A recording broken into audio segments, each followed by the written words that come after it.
na abertura, no livro de Marcos, capítulo 9, que fala da cura ou da libertação de um menino, um jovem, a Bíblia, no título, a maioria das Bíblias está o jovem lunático ou endemoniado. E essa narrativa, ou essa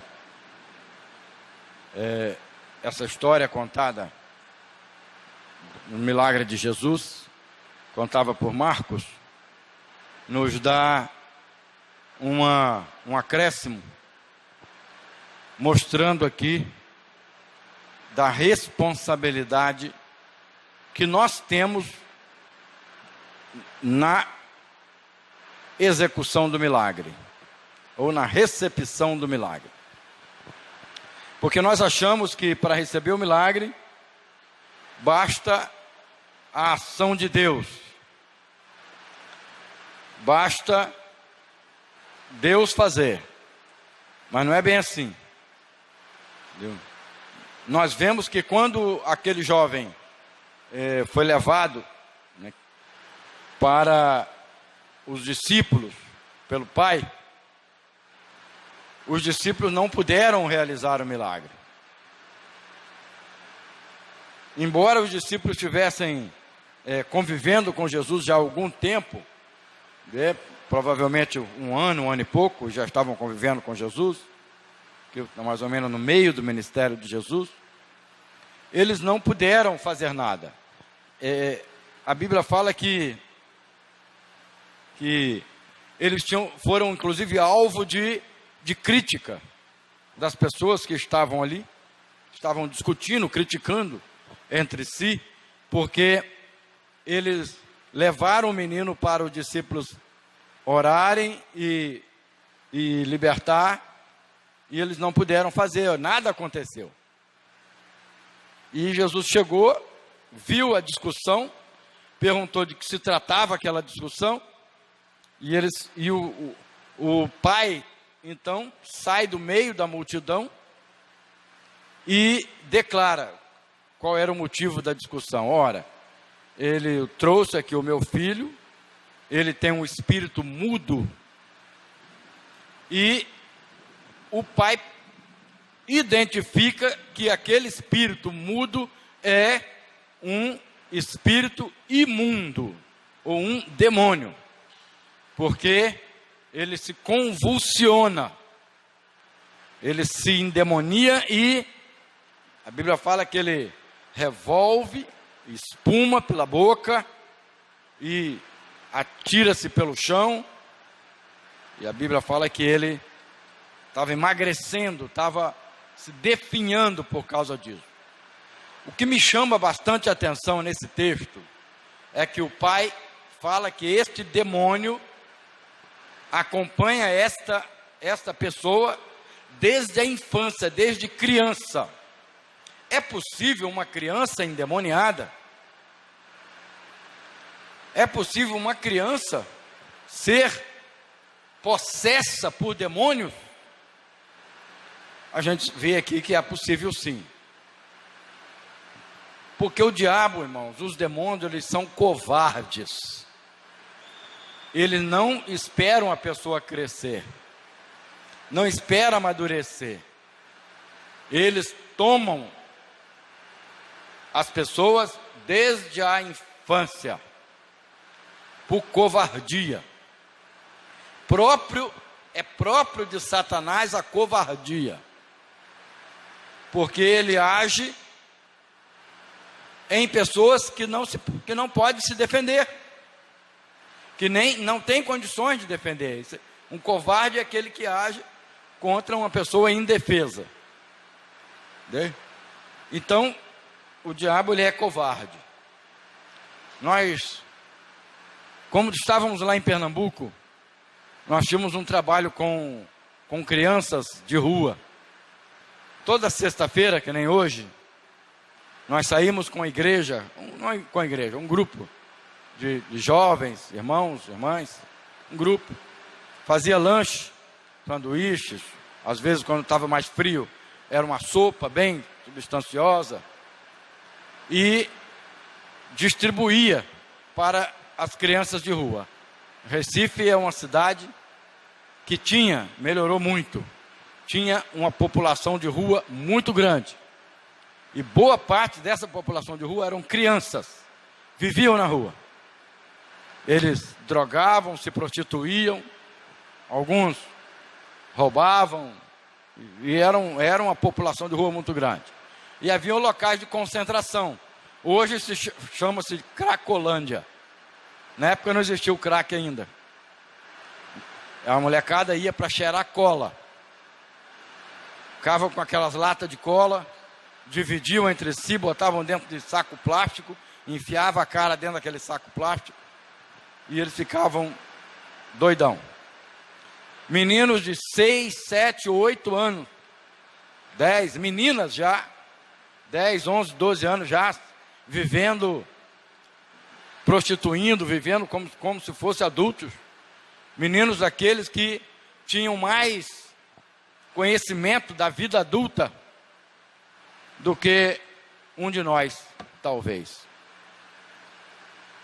E nós então íamos para aqueles baixo do viaduto, onde eles se concentravam, dormiam ali, e ali também se prostituíam, ali também faziam uso de drogas, e a gente distribuía o lanche, e logo depois a gente contava uma história bíblica, bem lúdica, e dava uma mensagem. Eu dava uma mensagem, ou alguém ali do grupo. Era um trabalho muito bonito que a gente fazia num projeto chamado Criança Jesus Te Ama. Era uma irmã da igreja que era responsável pelo projeto, mas a gente estava sempre junto. Quase toda sexta-feira eu saía com o grupo. A gente ia junto. E numa dessas sexta-feiras, um desses dias que a gente estava indo, a gente estava com um caldeirão, um dia frio, eles estavam abrigados, chuvoso, estavam abrigados debaixo do viaduto, estavam uma concentração muito grande, bastante jovem, tinha mais de 20 crianças ali, no máximo eram 13, 14 anos que tinha, mais de 20. E nós com um caldeirão de sopa, os pratinhos tipo de marmitex, né, que nós levávamos, e começamos a distribuir a sopa para as crianças, com pão, farinha, que lá eles usam muito, e um daqueles meninos, não tinha no máximo uns 8 anos de idade, no máximo uns 8 anos, na hora de pegar a sopa, ela pegou a sopa, ela pegou e deu um tapa no prato de sopa, e molhou a jovem, né, a menina que estava distribuindo, aquela sopa quente toda, e na mesma hora, aquele menino mudou a voz, ficou com a voz de homem, uma voz grossa de homem, e falou assim: o que vocês vieram fazer aqui? Eu não perturbo vocês, por que vocês vêm me perturbar? Viu? Aqui não é o lugar de vocês. Falando para o jovem, apontando para aquela moça e para o grupo de jovens que estava ali. Aqui não é o lugar de vocês. Viu? Voltem para o lugar de vocês, nos deixem em paz aqui. Nos deixem em paz. Viu? E imediatamente eu assumi logo a direção, né? A jovem ficou um pouco assustada, embora a gente fazia sempre aquilo.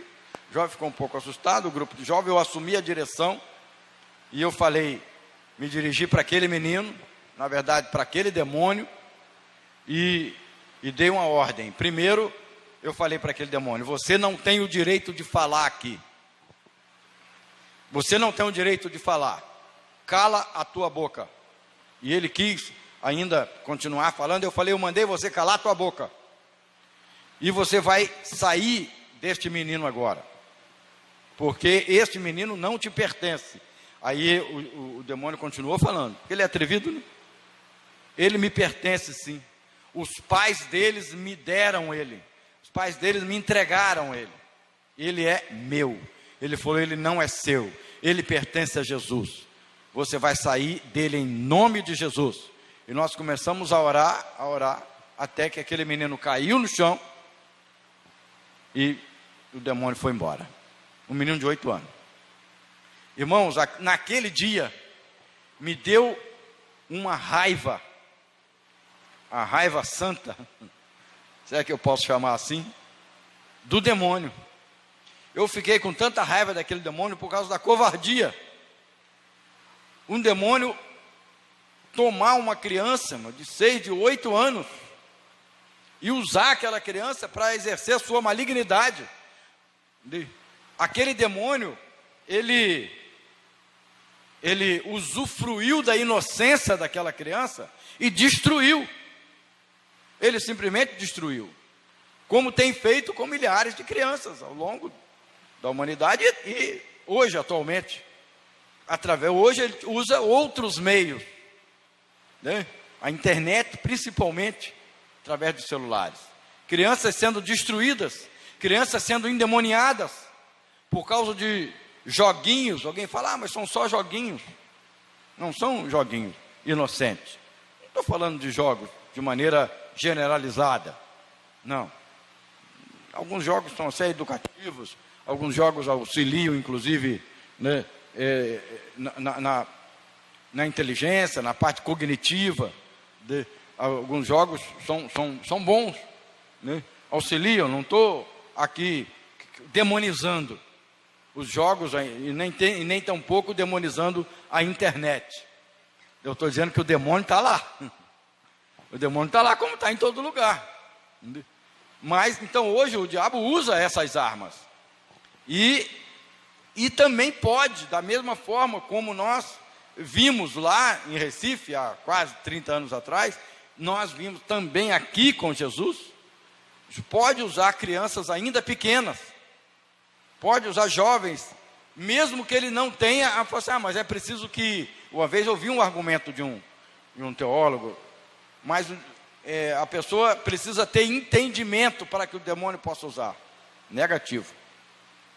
O demônio começa exatamente porque a pessoa não tem entendimento, enganando, e vai tomar todos os sentimentos daquela pessoa, assume a posição de controle espiritual, e aquela criança já cresce sob o domínio daquele demônio, e passa a ser controlado. Todas as suas ações vão ser dominadas, e vão ter o controle desse demônio ao longo do seu crescimento. Vai virar um adolescente delinquente, um jovem problemático, né? E um adulto, se é que vai chegar à vida adulta, cheio de problemas e causando problemas para a sociedade, por causa desta malignidade que ele recebeu desde a infância. A presença de um demônio forte, com a possessão de todos os sentimentos daquele ser, desde a tenridade. Entendeu? Então, urge a igreja tomar conhecimento disso. É urgente que nós, irmãos, despertemos para as crianças, para evangelizar crianças, no departamento infantil. Estou falando isso porque estamos na semana da criança, hoje, dia 12, embora conseguiram perverter essa data, né? Eu digo perverter porque inventaram aí um feriado que não tem nada a ver com a criança, mas nós precisamos, a igreja precisa voltar os seus olhos realmente para as crianças, não só as crianças da igreja, filhos de crente, mas as crianças do bairro, da comunidade, da cidade. Nós precisamos trazê-las para dentro da igreja, atraí-las para a igreja, atraí-las para Cristo, porque só quem pode libertar essas crianças, mas é Cristo, o único que pode. Observe que os discípulos estavam ali tentando utilizar um método, talvez, ou uma maneira de libertar aquela criança, mas não conseguiram, porque não há metodologia que possa suportar, irmão, a presença de um demônio. O único que vai realmente sucumbir esse demônio vai sucumbir é a presença de Jesus. Só Cristo é que pode libertar uma criança que foi amarrada por práticas demoníacas desde a tenra idade, desde a infância, como essa aqui, né? Hoje, talvez, o diabo também usa, mas não usa dessa forma que está aqui. Hoje ele é muito mais sutil e tão eficiente quanto nessa época, porque ele amarra os jovens com filosofias, né? com práticas mundanas. Veja, eu fui professor durante muitos anos em escolas seculares, escolas públicas também, e a gente acompanhou durante muitos anos o desenvolvimento, né, da sociedade de maneira geral, a partir da escola, com o olhar de um professor. E nós vimos, irmão, e também com o olhar de pastor, já que eu estava ali dentro da escola, nós vimos crianças pequenas já com pornografia nos seus celulares. Menino do primeiro, do segundo ano. Primeiro ano são 6 anos de idade, segundo ano são 7 anos de idade, né? Então, um menino de 6, 7 anos de idade, já com pornografia. Aí você pergunta, o que é um menino de 6, 7 anos? Irmão, quando eu tinha 7 anos de idade, eu não tinha a mínima ideia do que era uma pornografia, o que era sexo, não tinha ideia. Não tinha ideia, entendeu? Hoje, o menino de 6 e 8 anos, eu li um artigo dizendo que um menino de 10 anos hoje tem mais conhecimento de mundo do que um príncipe na Idade Média. E olha que os príncipes estudavam, tinham acesso a toda a cultura. Um príncipe adulto na Idade Média. Hoje, um menino tem acesso a toda a informação. E também a toda a porcaria. Porque fica tudo 24 horas, irmão. De graça. Na maioria das vezes. As pessoas acessam.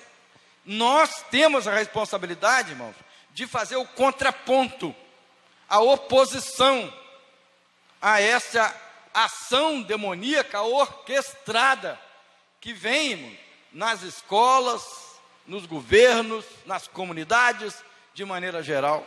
A gente vê crianças, meninas pequenininhas, 4, 5 anos, com danças sensuais, que aprendeu com a Anitta, que aprendeu com uma MC, não sei das quantas, né?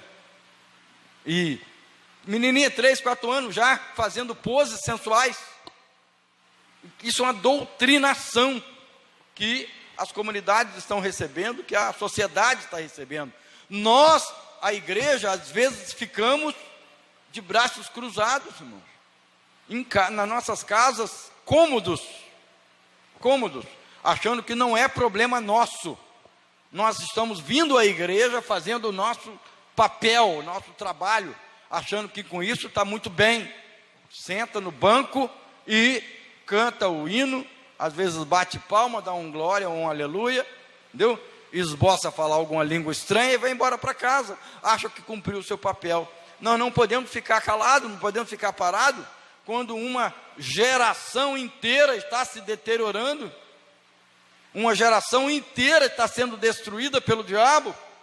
A igreja precisa fazer alguma coisa, os jovens precisam fazer alguma coisa, porque nós, irmãos, conhecemos a verdade, vocês conhecem a verdade, vocês foram libertos, vocês não estão mais debaixo da opressão das correntes malignas.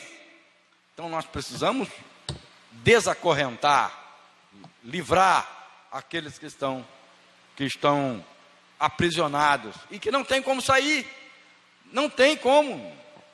Então é preciso, eu não posso jogar essa responsabilidade em cima do departamento infantil, né, das meninas que trabalham, e nem a igreja pode jogar essa responsabilidade inteiramente em cima do pastor ou do ministério infantil. Essa responsabilidade é de todos nós, é de cada membro.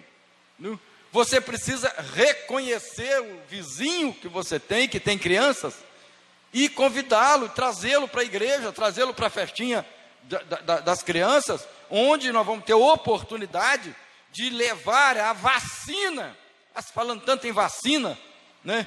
Coronavac, Chinavac, tanta vacina que está surgindo por aí para o coronavírus, mas nós temos a vacina contra a corrupção da sociedade. Nós temos a vacina contra essa degeneração das nossas crianças, dos nossos jovens, contra essa podridão moral que tem tomado conta do nosso país e do mundo inteiro. Nós temos a vacina, mas a vacina é Cristo, a vacina é a palavra de Deus. Agora, essa vacina só vai funcionar quando a Coronavac estiver funcionando.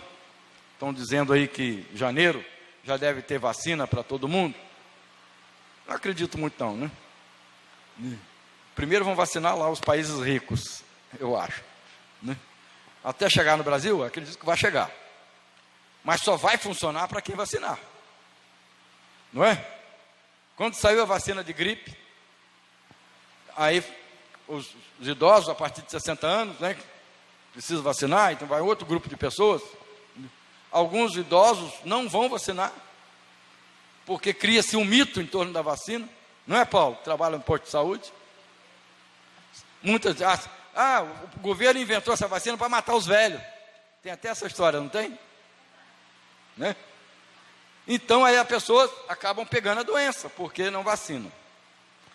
Então, se a pessoa não se vacina, não fica imunizado, não fica protegido.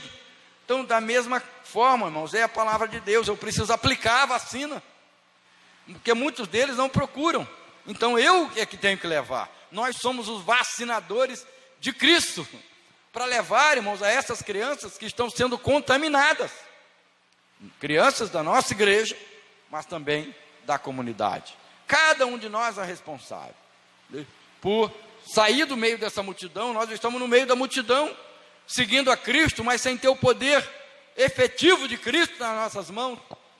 Porque, irmão, o pai desse menino, ele tinha esperança nos discípulos, irmão. A esperança estava em Jesus, mas ele tinha esperança nos discípulos. Embora ele não tivesse fé suficiente. Os discípulos não puderam expulsar o demônio, porque eles não tinham a capacidade espiritual para isso ainda, a intimidade com Deus, mas também por causa da incredulidade do pai, que admitiu que realmente não tinha fé suficiente. Então nós precisamos sair do meio dessa multidão, essa multidão que Jesus chamou de incrédula, né? Jesus, ele condenou a multidão, e Jesus falou assim, vocês são incrédulos, porque até quando eu vou ter que estar presencial? Até quando eu vou ter que estar em corpo com vocês? Vai ter um momento que eu vou embora, e que vocês vão precisar usar a fé. Então Jesus estava colocando aqui a importância da fé, a importância de nós crermos no invisível, no impalpável, no improvável. Cremos que aquilo pode se tornar realidade, quando nós cremos no poder de Deus, quando cremos no que Deus pode fazer. Jesus falou, até quando vocês vão poder crer, geração incrédula? Porque eu não vou estar presencialmente com vocês para sempre, eu vou estar espiritualmente. É preciso então que vocês creiam nisso, vocês creiam que vocês têm autoridade para fazer, creiam que eu vou transferir para vocês a autoridade. Uma vez me chamaram para, estava almoçando, eu morava aqui embaixo, tem uns 4, 5 anos isso, e vieram aqui na hora do almoço. Tinha uma mulher que estava endemoniada na rua de baixo, e que já tinham chamado pessoal de outras igrejas, tinham ido lá e não tinham conseguido expulsar o demônio da menina, e de que ela estava com a faca na mão ameaçando as pessoas da casa, né, com aquela faca, e que era para mim ir lá expulsar o demônio. O pessoal só vem convidar o pastor para essas frias, né? Ninguém convida para um churrasco, né? Mas nós fomos lá, é a nossa função, a nossa obrigação. Eu acabei de almoçar e fui lá. Cheguei lá, estava uma multidão, maneira de falar, né? um grupo de pessoas, um aglomerado de pessoas na rua. Na rua. E ela morava na parte de baixo, no porão. Entendeu? E a irmã que me chamou, era de outra igreja, ela falou, está ali embaixo, pastor, mas toma cuidado, ela está com a faca na mão. E disse que vai matar quem entrar lá. Nem a mãe dela e a irmã dela entraram lá na casa, porque estão com medo dela. Eu falei, não, mas eu vou entrar. Eu vou entrar. Entendeu? E eu desci as escadas do porãozinho da casa, na rua de baixo aqui. E quando eu fui lá, estava a mulher com a faca na mão, né? Vai para um lado, vai para o outro, espumando a boca. Entendeu? Eu falei, o negócio está feio. E a mulher, quando olhou para mim, irmãos, ela soltou a faca. Eu falei, que não está bom. Já soltou. E pegou uma tesoura. Ih, ficou ruim. Né? Tesoura pontiaguda, que é a tesourinha de ponta. Ela pegou, soltou a faca, que era uma faca de cozinha, e pegou a tesoura. E ela olhou para mim, fitou os olhos, eu abri a porta da sala, entrei. Entendeu? Tinha um jovem, irmão do Adriano. Entendeu? Ele ficou na janela, ele não entrou. Ele ficou na janela. Entendeu? Falei, vamos lá que você vai me ajudar. Aí ele, tá, pastor, mas eu não vou entrar aí não. Tá bom, pode. Você fica na janela aí para você me ajudar. Eu entrei na sala, irmão, e primeira coisa eu dei ordem para o demônio. Você fica aí onde você está. Em nome de Jesus, eu não vim aqui para brincar com você. Você vai sair dessa mulher agora, em nome de Jesus. E a mulher, ela não conseguiu sair do chão, mas ela fazia assim, ó, vem que eu te mato, com a mão, né? Fazendo com a tesoura. Entendeu? E eu fui em direção a ela com a mão, irmãos. Fui com a mão, coloquei a mão na cabeça dela, ela caiu ajoelhada, mas não soltou a tesoura. Aí o rapaz, o jovem que estava ali me ajudando, segurou o braço dela, né, pela janela mesmo. Ele segurou o braço dela e eu tirei a tesoura e o demônio logo saiu, né, graças a Deus. Saiu daquela mulher. Mas a gente vê que o demônio, ele começa a lançar, irmãos, palavras para intimidar. Para intimidar. Mas Deus, ele nos deu, irmãos, autoridade. Alguém fala assim, eu preciso ter poder. Não é poder, é autoridade. A gente não tem poder. Né? Quando a gente fala assim, eu preciso do poder de Deus. Mas o poder quer dizer autoridades. A autoridade, nós fomos investidos dela. Né? Eu preciso reconhecer a autoridade. Muitos não usam a autoridade porque não sabem que tem. Não sabem que você já foi investido desta autoridade. E o diabo, às vezes, ele prevalece, não é porque ele tem poder, irmão. É porque nós não exercemos a autoridade que temos. É porque a igreja, ela está entrincheirada. E isso faz com que o diabo prevaleça. Então, não é porque ele tem poder. É claro que ele recebeu o poder. Né? Ele recebeu o poder desde que o homem pecou e ele vem se alimentando. Lá em Gênesis fala que ele recebeu uma condenação. Em Gênesis capítulo 3, a condenação é rastejar e comer pó. Não é isso? E quem é pó? A Bíblia fala que nós somos pó. Em Eclesiastes 3:20 vai dizer que nós somos pó, para o pó viemos, para o pó retornaremos. Né? Então nós somos o pó, então nós somos o alimento do diabo. O diabo vai se alimentar do homem, das fraquezas do ser humano. Então é claro que ele se fortaleceu. Tanta gente aí alimentando ele, colocando vitamina na boca dele com o pecado. Então ele se fortaleceu. Mas nós temos autoridade sobre ele, irmão. Porque o poder de Deus flui através de nós, através da autoridade que ele nos dá. Essa autoridade foi conquistada lá na cruz. Lá em Colossenses capítulo 2, verso 14, Paulo vai dizer que ele cravou na cruz os nossos pecados, anulando tudo que tinha contra nós, e nos deu a autoridade. A autoridade está investido em nós, porque os nossos pecados foram lavados lá na cruz. O que tira a nossa autoridade, ou que diminui a nossa autoridade, ou que tira o nosso poder, é o pecado. Crente em pecado aí é perigoso. Não vai mexer com o demônio não, que você pode passar vergonha. Né? Pode passar vergonha. Porque está sem autoridade. O pecado tira a autoridade totalmente. Entendeu? Então Jesus falou, vocês não podem crer. Olha, Creiam que vocês, eu dou poder para vocês, eu dou autoridade para vocês. Na verdade, quando ele fala isso, que eu vos dou poder, a palavra lá é dunamis, que significa autoridade, poder contido, poder delegado, autoridade. Então Deus nos deu autoridade. Essa autoridade, irmãos, ela é dada para quem reconhece e, claro, tem intimidade com Deus, né? Eu faço sempre a comparação do guarda de trânsito, o policial que está lá e simplesmente com uma mão manda os carros parar e os carros param, né? Em tese, né? Os carros param. Para por quê? Porque ele teve um poder paralisante, saiu um raio paralisante da mão do guarda e parou os carros, né? Ele fez assim, fez tchan, os carros tudo pararam. Não, eles param porque todo mundo reconheceu a autoridade do guarda, a autoridade do policial que está ali. E ele o faz principalmente porque ele foi autorizado a fazer aquilo. Você não precisa ter nenhum relacionamento com o guarda. Você acredita nele e obedece ele por causa da autoridade que está investido nele, principalmente por causa do fardamento, né?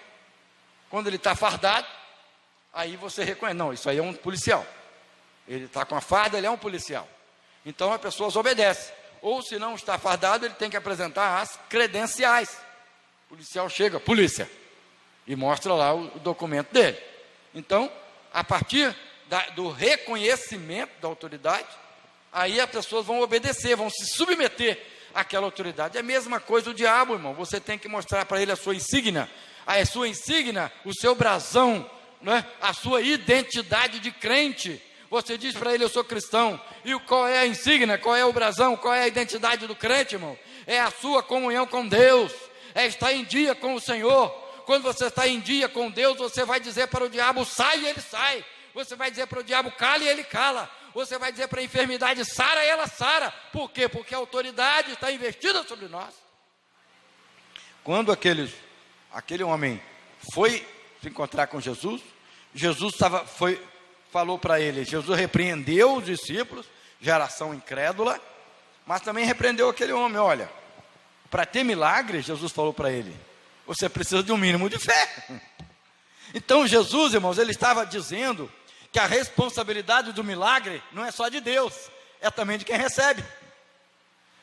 É preciso ter fé, é preciso crer. Até porque a Bíblia fala em Abacuque, confirmado por Romanos, né? Coríntios também vai dizer, Hebreus, o justo viverá da fé, né? Então a Bíblia fala que não há como o cristão sobreviver se não tiver fé, né? E ele vai dizer, porque se você adora a Deus, vocês que cantaram hoje adorando a Deus, os irmãos que estão aqui hoje, que saíram de casa debaixo de um temporal, né? Que choveu antes e agora durante o culto, é porque vocês creem no Deus que vocês servem. Vieram aqui para servir a Deus, vieram aqui para prestar a Ele a sua adoração, não vieram por respeito a mim. Claro, também vocês me respeitem, mas vocês não vieram por minha causa. Eu estando ou não estando, vocês vêm, não vêm? Espero, né? Mas vocês vieram por causa de Cristo, por causa de Jesus, porque vocês creem nele. Então a fé, ela é o objetivo final de nós estarmos na igreja. E é o objetivo final também, irmão, de nós fazermos alguma coisa, né, em prol do reino de Cristo, porque nós cremos no poder de Deus, cremos no que Deus pode fazer, né? Então Jesus, ele falou para aquele homem, se você pode crer, tudo é possível ao que crer. Se você pode crer, tudo é possível ao que crer. É claro que esse tudo aqui é um tudo relativo, não é? Não é bem assim, né? Não é tudo que você imaginar, é tudo que você quiser de acordo com a vontade de Deus, né? Existe uma ilimitação, não está limitado, certo? Mas essa ilimitação de acordo com a vontade de Deus. Não vou dizer que Jesus limitou, não, ele ilimitou quando ele falou tudo, mas é um tudo relativo. Não é um tudo absoluto. Tudo que eu imaginar, pronto. Eu creio, agora vai receber. Eu quero um avião a partir de amanhã.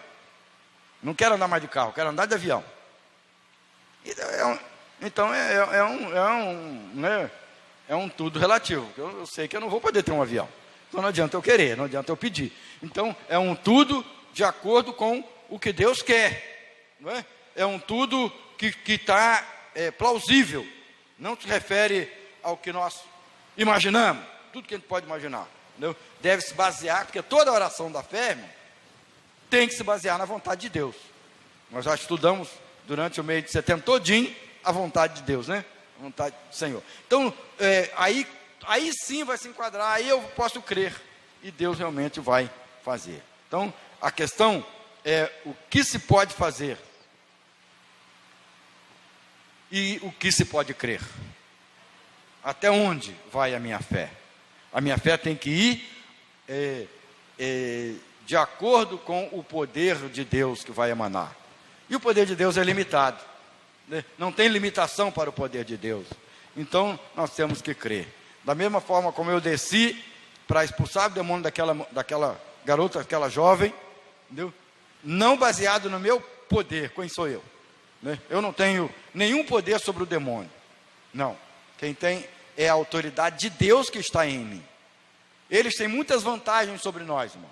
Uma delas é a invisibilidade. Nós não sei onde o demônio está. Né? Não sei. Certo?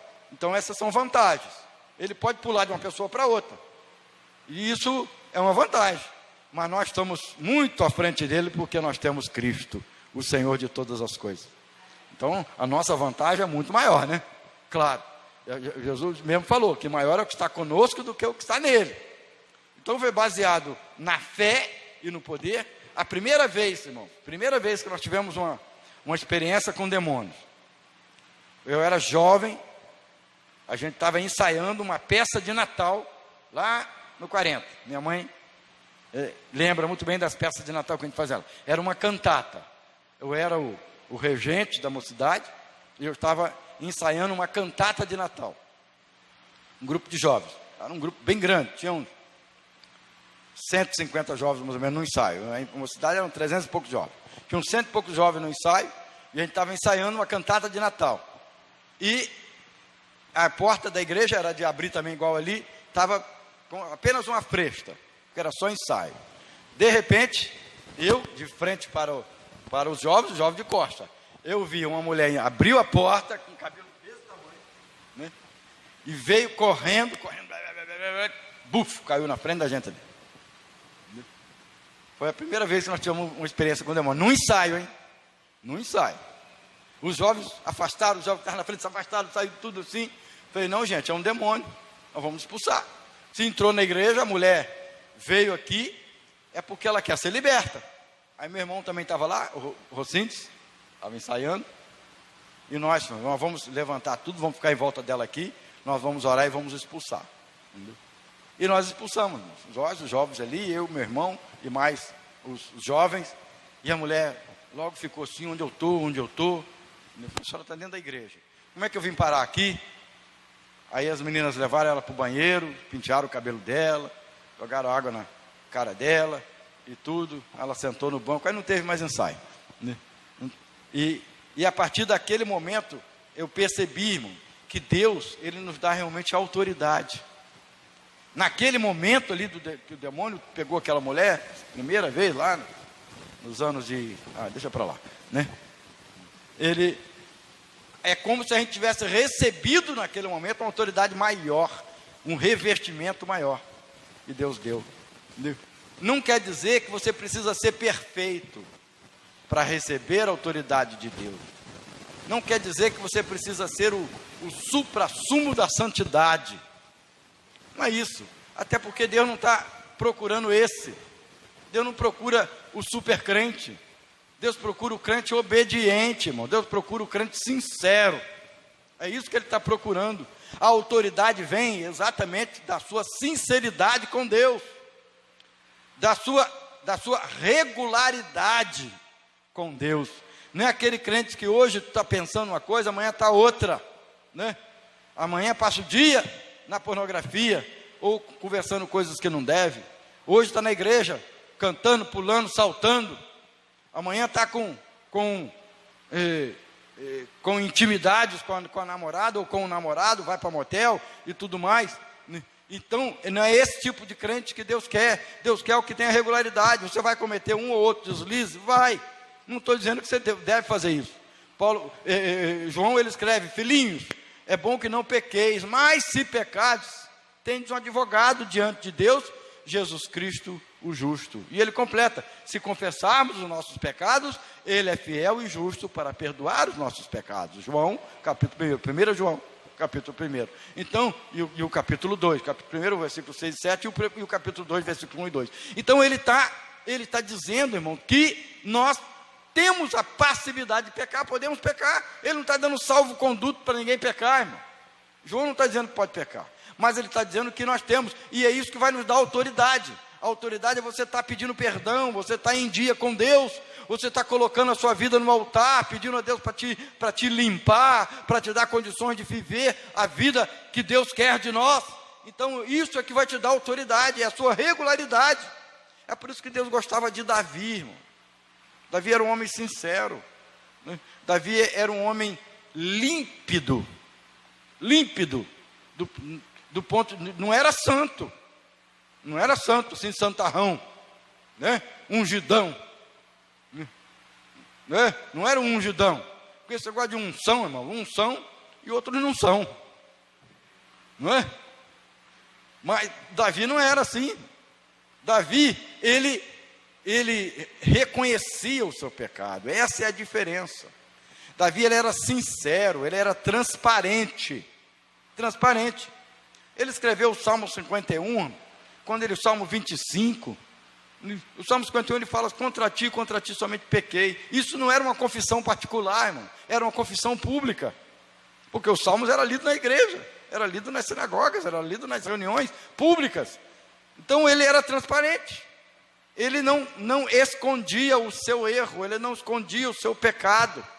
É por isso que Deus gostava de Davi, é por isso que apesar de todas as suas deformações morais, de caráter que ele tinha, Deus amava Davi, a ponto de perpetuar o seu trono, de dizer que não haverá falta, né, de ninguém no trono de Davi, que Deus não iria cortar a geração, e realmente aconteceu, irmão.